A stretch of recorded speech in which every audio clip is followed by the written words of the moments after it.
Oh, who's going to win Alabama versus Georgia? Georgia.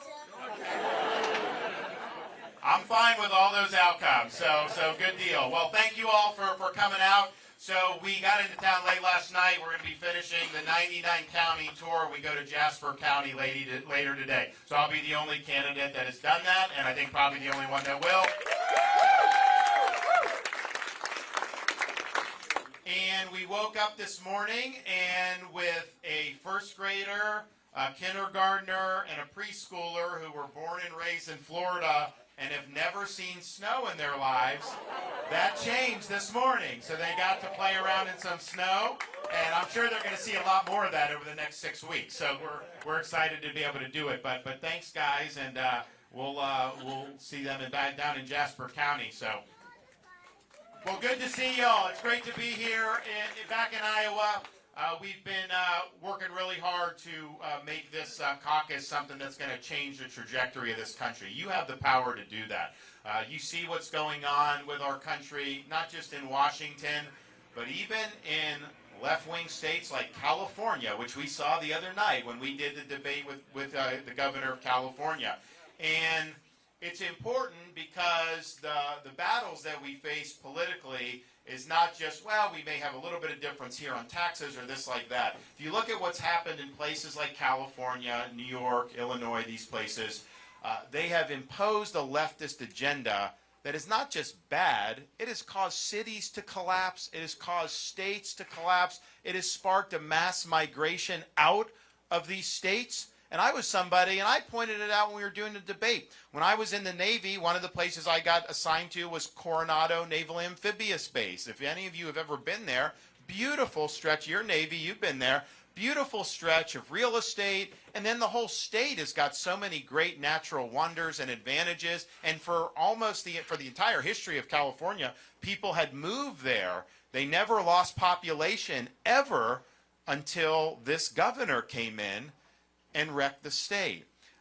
That is the template that the Democrats want to apply nationally. That will accelerate this country's decline if we let that happen. And the thing about it is, if you've spent time there in the past, it's almost hard to ruin a place like California because the weather's nice, they have all this other stuff.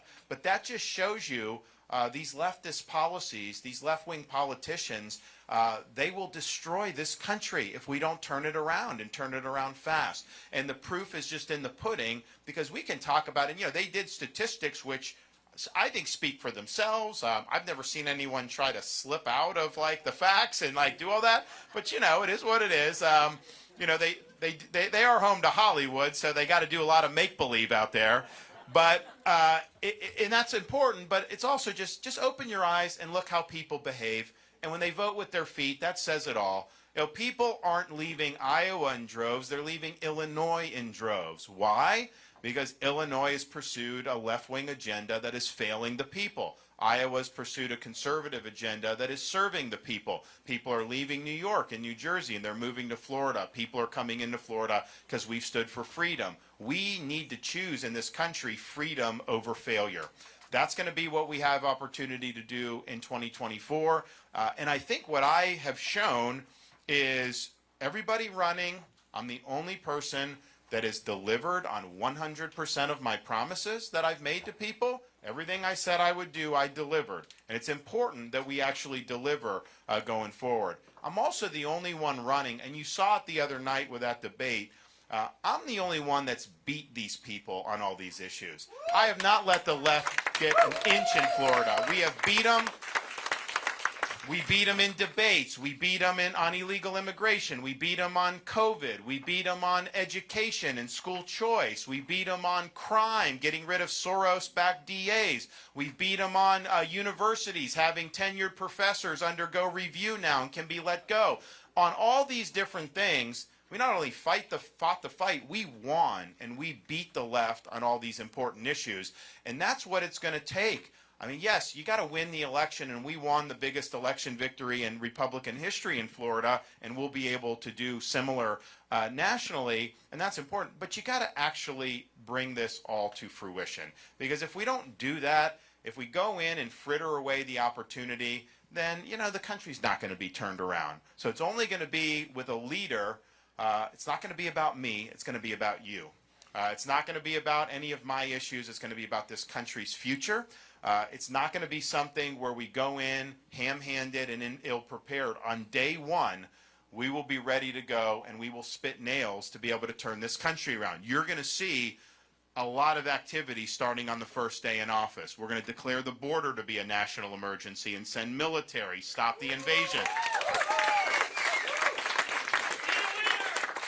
Build the border wall and actually have Mexico pay for it, and here's how we're going to do that. We're going to charge fees on the remittances that foreign workers send back to their home countries. It'll be billions of dollars. Wall construction will happen, and here's the thing. If we had a wall built, Biden would not have been able to bring in 8 million illegals. That would not have been possible, so that's why you need a wall. But people that Biden has let in, I'm sending back to their home countries. We have to have the rule of law. We're also going to hold the Mexican drug cartels accountable for what they have done to poison people in our country in record numbers with fentanyl. I've met a number of angel parents who have lost kids who took a pill that they thought was something else. It's laced with fentanyl. They get poisoned and they die. That's happening in every community in this country. The cartels are invading our country and killing our people. President not only has a right to respond, President has an obligation to respond and to fight back, and we will use military force against the Mexican drug cartels. Be ready, and you can be confident of that. We're also on day one going to unleash and open up all of America's domestic energy for production. Very important that we're energy secure, energy independent. You know, they're talking about, and it is true, you've seen gas prices go down in the last month, and you actually have pretty good production, but it's in spite of Biden. It's not because of Biden. What they're able to do, they're able to produce more on existing wells because of technology, but he's stopping them from really being able to span the footprint of production. So we'll open up federal lands, we'll do things like Keystone, we're going to do all of that to make sure we never should go hat in hand to Saudi Arabia or to Venezuela or to any of these countries and ask for energy. And what you saw in that debate with Newsom is he's doing what Biden is trying to do. They're probably 4 or 5 years ahead of where the national Democrats would be, but they want government-dictated green energy policies. They want to kneecap reliable energy and force people to power the grid with solar and wind. The problem is that's not reliable. That's why they have rolling blackouts in places like California. You would have national blackouts if they do something similar across the country, which Biden is trying to do right now. So from a reliability perspective, we can't do it. From a cost perspective, this isn't going to work. And he wants to, and I made this point in the debate, California did a mandate, and it doesn't take an effect yet, but it will in future years. You are not allowed to sell a new car in California unless it's an electric vehicle.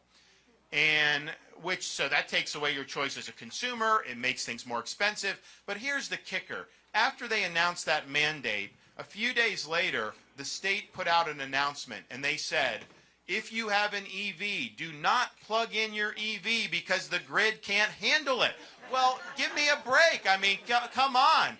So this is going to be a total disaster. So day one, we'll reverse the Green New Deal. We'll ensure people are paying less and we have reliable and secure energy sources, which is not just important for your life, your daily life in terms of your family budget, not just important for jobs, but it's important for our nation's security that we are energy secure. We'll also on day one take all the executive orders, the regulations, the rules under Bidenomics, repeal them and throw them in the trash can. We're going to get the economy going again. We're also going to bring a reckoning about the government's policies during COVID-19, the lockdowns, the mandates, the restrictions that really did a lot of damage throughout this country. And California was a good contrast. Now he tried to lie about what happened, but they had kids out of school longer than any other state in the country. And Iowa had him in, we had him in Florida earlier than just about any state in the country. He was sending his own kids to private in-person school while he was locking other families' kids out of school. But that had a devastating impact in terms of learning loss and social dysfunction and everything. You've had massive amounts of deaths of despair in places like California because they were locked out of opportunity. And nobody's been held accountable for any of this. So we're going to bring a reckoning to Fauci, the CDC, the NIH, the FDA, because we can never let this happen to our country ever again. And I'm the only candidate that will do that. So we're going to, and we'll do so much more, but we'll be very, very active. You'll have a president on day one that is ready to go. We will not stop. And we're going to get the most out of the opportunity to serve. And by the way, we need somebody that can serve for 2 terms. Because if you don't do 2 terms, you can do some good things. The Democrats come in, they're just going to reverse it. And we can't let that happen. So we need somebody like President Reagan. When he came in, not only did he change the trajectory of the country, but what he did really lasted far beyond his tenure of office. That's what we need a president to be able to do. And I'll be the guy to get that done. I guarantee you that. I'll be somebody that will fight for you, and we have a lot of Republicans over the years. They're not willing to fight for people. They promise things, and then they get to D.C., and it's almost like they just forget about it. And I have a record of doing that. I mean, during COVID, I had to fight for the people of Florida against all the odds. I was being hammered every day by media, by left, by Democrats, even by a lot of Republicans, even by the Trump administration about having schools open, about having businesses open. And a lot of people said I was making a big mistake politically. But when you get into a position, a governor or president, if you're not willing to fight for people, then you shouldn't even have run in the first place. That's the whole reason you're there.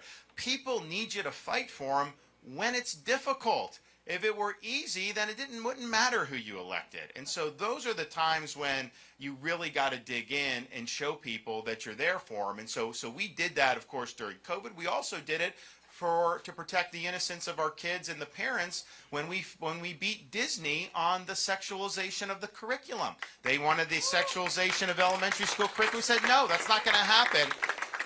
Not on my watch, not with a first grader, a kindergartner, and a preschooler in my household either. We want kids to just be kids. We don't want someone shoving an agenda down their throat. A lot of people said, oh, well, Disney's so powerful, you can't do. No, you've got to dig in and you've got to fight for people. And so we fought for the kids and we fought for the parents, and we were able to do it. We also need somebody that's going to be able to win. And yes, win the election. And I can tell you it's interesting. If you watch that debate that I did with Newsom, he was citing favorably Donald Trump to wield against me. And I was thinking, like, why would you do that? And I think the reason, look, the Democrats have been clear about who they want to run against. They want to run against Trump because they have a playbook that they will use, and unfortunately it will work. And just remember the midterms in 2022.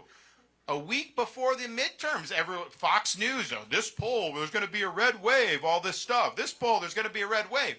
There was no red wave. And I think it's because the Democrats had a playbook to be able to use against Trump and his candidates that was effective. And look, I wish it wasn't effective, but there are certain voters out there that even if they don't like Biden, even if they don't like, they're not going to do. So the Democrats are telling us who they want to run against. The media is telling us who they want to run against. And so the question is, as Republicans, are you going to do what the media wants? Are you going to do what the Democrats want? Are you going to understand that the guy that they're coming after incessantly is the guy they don't want to run against? And so, yes, we will win the election like we've shown in Florida. And if you look at the people running, I have the best electoral track record by far. You take what we did in Florida, not just to win the biggest victory that any Republican has ever won in a governor's race. That's good, but that can also be a fluke sometimes. We move the electorate to Republicans. We made the state more conservative as a result of our leadership. And so that's what we need to do nationally. So I'll be the guy go in there, and I think you saw in that debate, he's their best debater probably, whoever they put up against me, we're going to be able to handle. Don't worry about that. It's not going to be like 2020, where unfortunately, you know, Biden beat Trump in that first debate. It's tough to watch, tough to admit that, but that is the truth. We can't let that happen. We have the facts on our side. We have the right principles. We have the governing success, not just in Florida, but in Iowa and Georgia and the states where conservative principles have been put to the test. So we've got to be able to do that. And the election needs to be framed about Biden's failures, all the failures of leftist governance, and how we offer a positive vision for the future. If the election is about, if it's only about Trump, Biden will just sit in the basement. And he'll be able to get away with it. And the media will use that. And they're going easy now because they're hoping they can turn it up when the primaries are open. But they are going to do that. And it'll be a referendum in ways that are not going to be good for Republicans. So we got to win. But winning also means you deliver on all these policies, and you actually win fights when it matters. And we've won all the fights in Florida. We've shown how it's done. And if we can't do that, then running for these offices and everything, you know, why even bother unless you're able to deliver? So we are going to deliver big victories day after day after day, just like we've done in Florida. And then the final thing is, what this country needs is leadership. We have a lack of leadership. Now, being a leader means you're articulating a vision for the future, doing that in a way that when you're facing resistance, you're able to plow through and execute on that vision. Again, it's easy if the wind's at your back, but true leadership is being able to stand for what's right, even if you're standing all alone. Even if you have intense opposition, intense criticism, you got to know where true north is, and you got to continue driving in that direction. And that's what we've done throughout my whole tenure as governor, and that's what we'll do as the next president of the United States. And you need somebody as president that you can be proud of when they're out there, that conducts themselves in a way that I think speaks to the better angels of our nature, and somebody that you can tell your kids, like, yeah, like, listen to the president. That's somebody that you can trust. That's somebody that you can look up to. And we need somebody that is going to be willing to just speak the truth. Even when the truth hurts, you got to be willing to speak the truth. So that's the type of president that I will be. And if we're able to do all that, we're going to be in really, really good shape. Final thing I'll just say is, you know, we have, there's certain times when the country gets tested. And I think now we've been in kind of an era where it seems like truth doesn't matter. It seems like the left takes over almost every institution. And it just seems like things have really just gone off kilter. And it almost seems like we're powerless to stop it. But I can tell you, we do have the power to stop it. We've shown it in Florida. You guys have shown it in Iowa.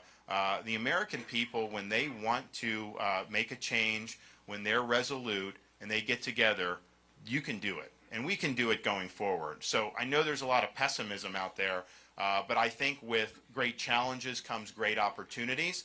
I think because the country's back's against the wall, people want a vision that's going to be different. They want to try something different. So we have an opportunity to harness that and really lead this country to better days. I'm not going to be party to a generation that leaves to our kids and grandkids in America less prosperous and less free than the one we inherited. We've got challenges. We got to step up. We got to answer the call. God bless you. Thank you. I'll take some questions. All right. Anybody have any questions? Yes. One of the disturbing statistics I heard is that 20 years ago, 75% of the people considered themselves patriotic. Now it's down to 25%. I don't understand this lack of patriotism. I think it starts with the elementary schools. We aren't teaching enough about civics and about the government and how it works. But can you comment on what the hell happened with patriotism in this country? So I think it's a great question. I mean, look, I think part of that is superficial in the sense that people see the country failing and they're not proud of how people are governing this country. And I mean, I've always kind of separated who's the bad policies from the country as a whole, but I do think people are conflating those. So I think that's part of it. But I think part of it is they have stopped teaching about American civics and the Constitution and all these things. In Florida, we've actually put it back in the schools in a big way. We have high school civics, of course. We have a test that they have to take before they graduate, a citizenship style test.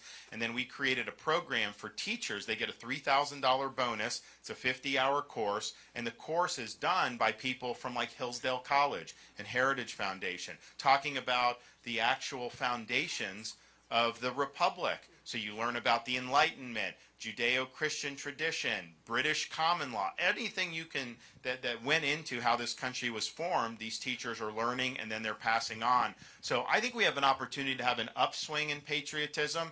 Some of it's going to be education, but some of it is, if you go back to the late 70s, when this country was in a malaise, a lot of people had lost confidence in America. They thought our best days were behind us. And then Ronald Reagan came in, and he really helped turn the ship around, and that gave a sense of optimism. And so you had an increase in patriotism in the 1980s. And I think we'll see something similar for the balance of this decade. People do want something to believe in, and I'll be somebody that will make clear with the bully pulpit that a lot of these people who criticize our country and denigrate it, I don't see them trying to emigrate to China. I see a lot of people trying to come to this country. Yep. No doubt. When you're president, what are you going to do to protect our precious farmland from foreign investment? I'm going to do what we did in Florida. So we banned China from buying land in Florida outright, or any country of concern, not just China, Iran, some of these others. I don't think that we want China owning any farmland in Iowa or throughout this country. So we'll make sure that we tackle that 100%. It's a threat. Yep. I'll do both of you guys. Yep. Energy independence. Nikki Haley's been successfully attacking you on your position in fracking because your constituents in Florida voted it out. So what is your official position on fracking with natural gas and crude oil in the major shale plays in the United States to get the price? Yeah, the only way, so we did an energy plan in September. I was in front of a big oil well in Midland, Texas, and basically said, we're going to open all this up. The only way you get any of that is by fracking. Of course you have to frack. That whole thing, even these very liberal fact checkers who do not like me, they acknowledge that what she's saying is just a lie, and it was unique to a situation in Florida. And it's the same thing. Like, I want to open up, I want to be energy independent, all this stuff. But it's like, I don't think like New York should have to drill a well in Central Park. I mean, I don't think that you should have to drill a well off Marco Island down in Southwest, because it's just, you don't even need to do that. So we have with that shale and Marcellus and Permian Basin and Bakken, and then obviously the oil in Alaska, we have enough to last this country for centuries, and we should use it. But the only way you would be able to get that is through hydraulic fracturing. So when she's saying somehow we would not, it's not true. And but I think it does show you, if that's the best they can do to attack me, to try to say that Florida, has like in the Everglades and a couple of these sensitive places where they're not doing, it wouldn't even be lucrative to do it there anyways. If that's the best they got, then I must have done a pretty darn good job, as governor. So just keep that in mind. I mean, I get attacked a lot, but most of these hits are not very good hits. It's just trying to throw spaghetti at the wall. Okay, yep. You mentioned something about leadership there, and one part of leadership is developing the leaders that are around your leaders that you have in your cabinet, what have you. And I see that the other part of that is justice. I see that justice is even more important than, in our country at this time, is more important than education, more important than economics. And I do believe the reason Trump's polls are higher right now is because there's a sense of justice that people want. And they've been fooled by the media on that. And so I think if you would, just a question, try to get the question on that. Being accountable to someone, which I know Trump has said he's not accountable to anybody, but also developing your leadership, which he doesn't trust you, or got choices in. What can you do to assure the American people that you are for justice for all Americans, and that you're going to develop a leadership that embraces those values also? Well, look, you look at how federal power is being wielded against people that the ruling elites don't like, how it's been weaponized. I'm the only one that is equipped to go in and end the weaponization. And I will clean house in DOJ, FBI, You look at what we've done in Florida. You know, we had Soros prosecutors. I removed them, one from Tampa, one from Orlando. I've actually cleaned house in the state of Florida and shown how it's done. And so I think that if you're somebody that's concerned about those agencies and their abuse of power, I'm the only guy that can do it, because obviously Haley's not going to do anything about it. Trump had 4 years and did not make a dent in the deep state.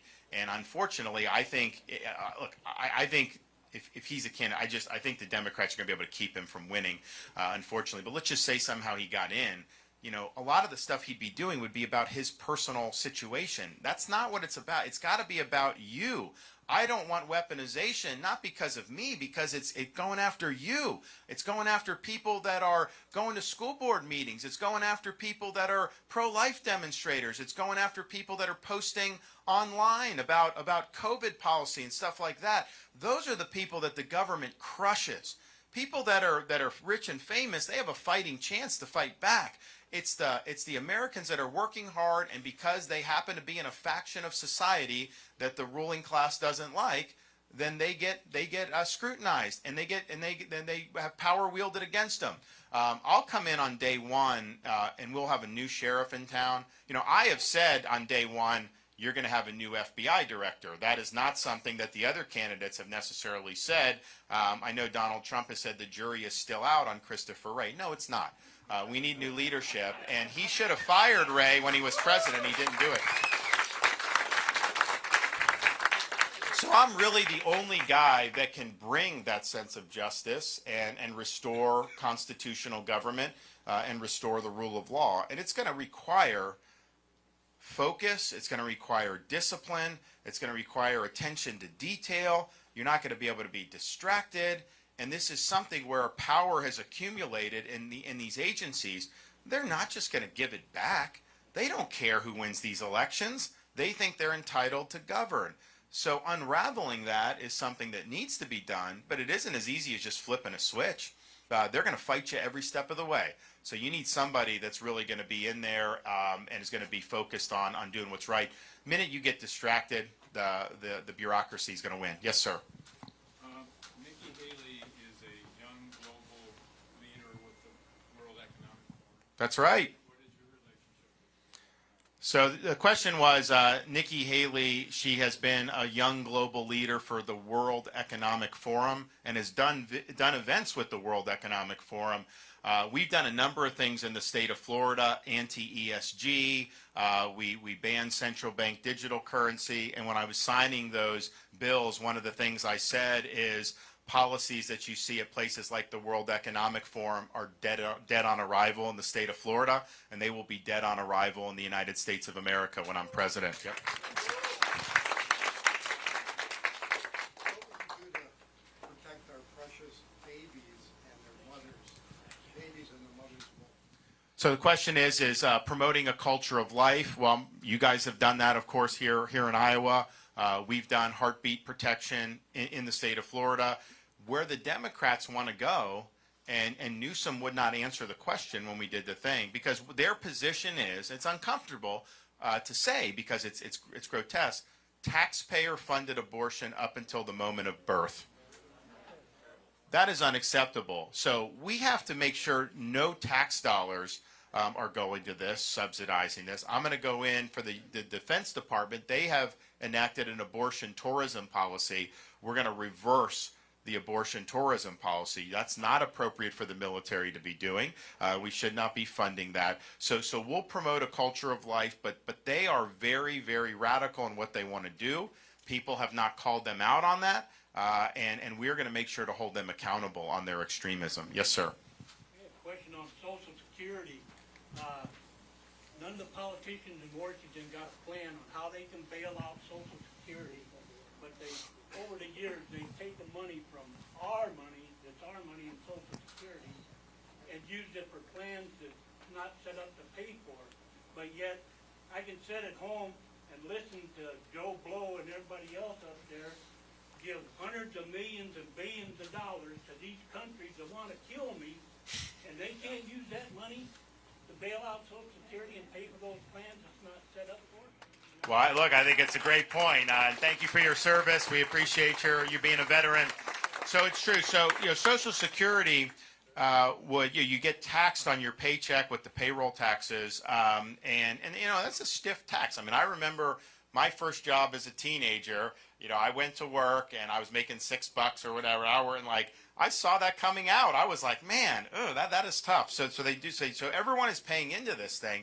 And that money that would come in would far exceed the money that was paid out in benefits. And so it would accrue surpluses. Well, Congress, the way they operate, they would, outside of Social Security, have all the other spending they wanted to do, and that would run a deficit. So they would take what was over in Social Security, that money sitting there, and they'd plug it in so that they wouldn't have to borrow they would still borrow, but not as much. And then they'd write an IOU to Social Security, but it basically is robbing Peter to pay Paul. So Congress has taken huge amounts of money out of that, and yet they just keep spending on their pet projects. And so, yeah, I think Congress should be held accountable. You got to be willing to veto these big spending bills and have them rein in what they're doing, because the reason you're paying more for everything, the reason interest rates are where they are, is because Congress borrowed and printed and spent trillions and trillions of dollars, particularly starting in March of 2020 with the response to COVID, which was a mistake, how they handled it. And we need to reverse those policies. We need to reverse the policies, and so I'll give the leadership necessary to do it. Yep. I know you've got a lot to do day one, but what about after you clean up the swamp? What are your thoughts on term limits? We need term limits for members of Congress, so we're going to do that. So I put out a video on our social media stuff, basically a minute video about term limits, I think earlier this week, and the point I made was, first, we need term limits. It's interesting. Whether you're Republican, Independent, Democrat, male, female, black, white, every demographic supports term limits. Really, the only demographic that doesn't are career politicians. They don't support term limits, but almost everyone else does. Yet we don't have term limits. Why? It's because you have to amend the U.S. Constitution, and the way that typically is done is Congress passes an amendment by 2/3, and then it goes to the states, and then 3/4 of the states have to ratify the amendment. Well, Congress is not going to term limit itself. So I used to say, well, maybe Congress would pass term limits if all those members could keep serving, and then it would attach with new members, but that's too cute. So the way to do it is states can propose amendments. Florida has already certified this. Other states have certified this. So if you get enough states to certify, then you can pass term limits, and then the states ratify it with 3/4. So it wouldn't even go to Congress. So I'm going to use the bully pulpit to galvanize more states. And here's the thing. I think every red state will pass term limits. And we'll have, and with me on top of the ticket, after 24, we'll have more red states than we have right now. I mean, we had more Republican-controlled state legislative chambers in 2016 than we do today. We need to get back to where we were then and start making up ground again. But I think every Republican legislature would be willing to do it with the president pushing. And I think even some Democrat, because it's popular with Democrats too. So we're going to make it a priority, but it's not as simple as me just doing it. I've got to galvanize states, but I think it's worth the effort to be able to do. Yep. What about SecDef Austin and this woke agenda of the military? What's your kind of deal with him? Well, obviously we'll have a new Secretary of Defense, but I think that what I've said on day one is, and look, as a veteran, I come in contact with vets that will say to me they don't think they would recommend their kids or grandkids to serve in today's military. And that's a tragedy that's happened. And it's because of them losing their way. You have a lot of civilians that have imposed this. These generals and flag officers, I think they basically make the calculation where you either play ball with this or you don't advance. I think some of them may be true believers, but I think a lot of them just say that's what you have to do. But that's not what we want out of military leadership either. I mean, we want people that are going to stand for what's right. and they're going to be willing to make sure that the mission comes first. So we're going to take all the woke, all the social stuff, all the politics, rip it out day one as commander-in-chief, and we'll return to mission first. And that will increase recruiting. It'll be good for morale. But the only way people are going to get promoted in the military when I'm commander-in-chief is through merit. We are not going to play these other games. It's going to be through merit. Really always have been. Prices are going up to get good care, but it's not working. I mean, the care gets worse, the prices go up.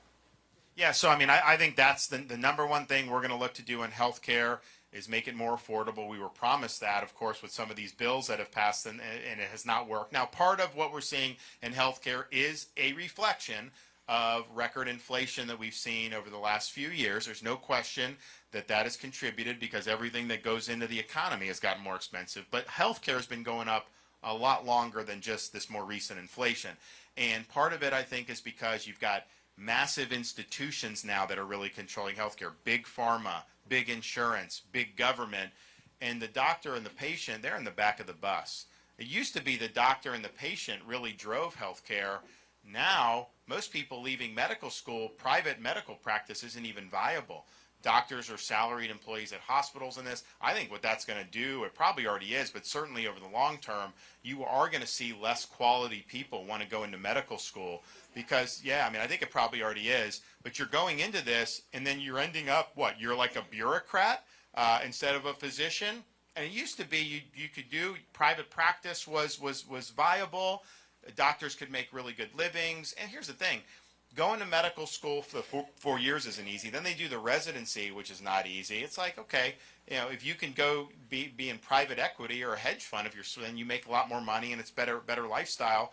So people, this system is failing a lot of people. But I think what's happened is it's like so interconnected that the kind of unraveling that in a way that's going to be is something that's a big task, and it's not something you're going to be able to do with like an executive order or things like that because this is built up. But here's like one of the things we did in Florida, and it's small, but it has actually worked. If you want, the way prices come down is because if you go across the street and you want to buy a vacuum cleaner and it's $200 there and $100 down the street and it's the same quality, you're going to choose to do the $100 vacuum cleaner, right? That's just, and so that's how prices shake out. Well, in medical, that's not the case. I mean, if you need something done on your hip, you go, it's paid by a third party, Medicare, private insurance, what have you. And nobody knows. So they could have a facility here in town that does it for a certain amount. Maybe it's 20% less in the town over. You have no incentive to want to go and get the cheaper. So what we did in Florida is we've required all the prices on this stuff to be published. So you actually can look up and see if you need a hip replacement in, say, Tampa Bay area, what are your options? And that you see those prices. Now, that's still not enough because if it's all paid for by third-party insurance or Medicare, Medicare Advantage, whatever, it's not going to make much of a difference to you as the consumer. So what we did, and we only required this for state plans because we didn't want to impose the mandate on the private companies, but we want to try to probably incentivize this. So now in the state health plans, we have something called shared savings. So if you need something done and you look and you have $5,000 for the procedure in one place, $7,500 the other. If you choose the $5,000, that $2,500 that's saved, you actually get part of that in a lower premium.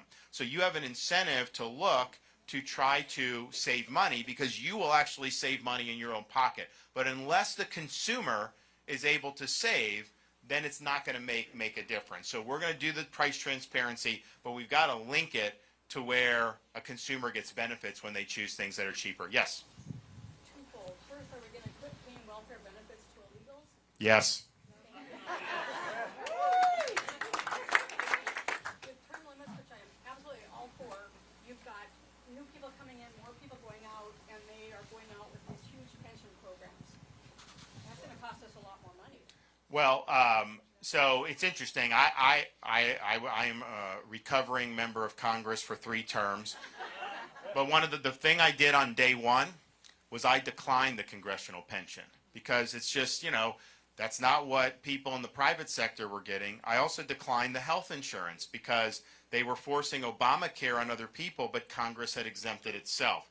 So I don't think there should be pensions for Congress people. That you get a 401k already as a federal employee, and there's nothing wrong with that. I think that's fine, but you're contributing.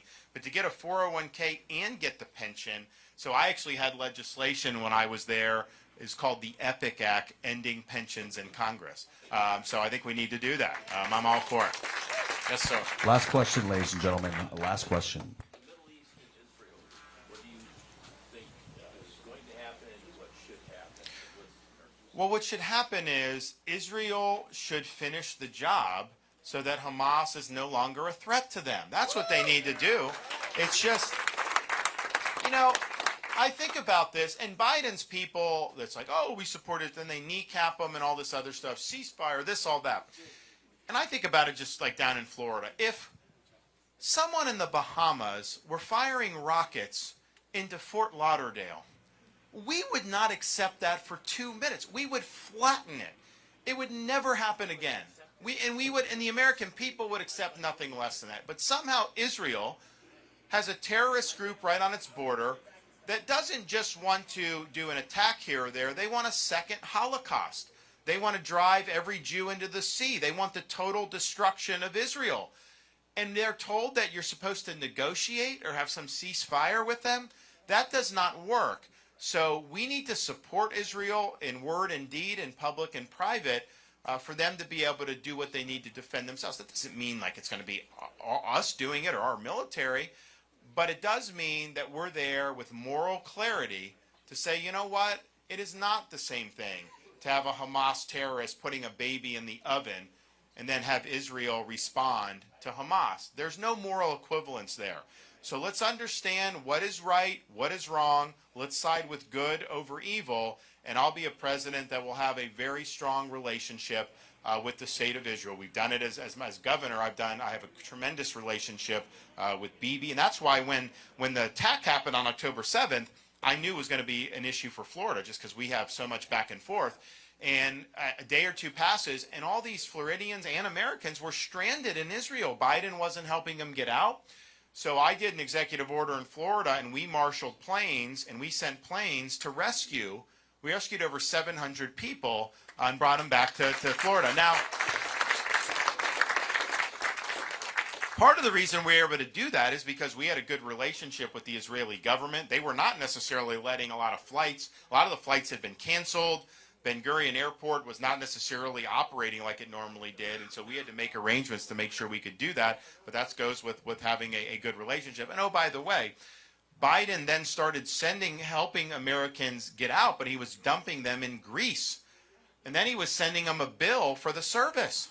And I'm thinking to myself, if you come across our border illegally, they will fly you anywhere free of charge. They'll put you in hotels free of charge. But our own citizens fleeing a war zone are being charged by this administration. It just shows you where their priorities are. And their priorities are consistently putting the American people last. Good news for us is that changes on January 20th, 2025. If you guys make it happen here in Iowa, let's go get this done. We're going to win, and we're going to change this country. Thank you so much. God bless.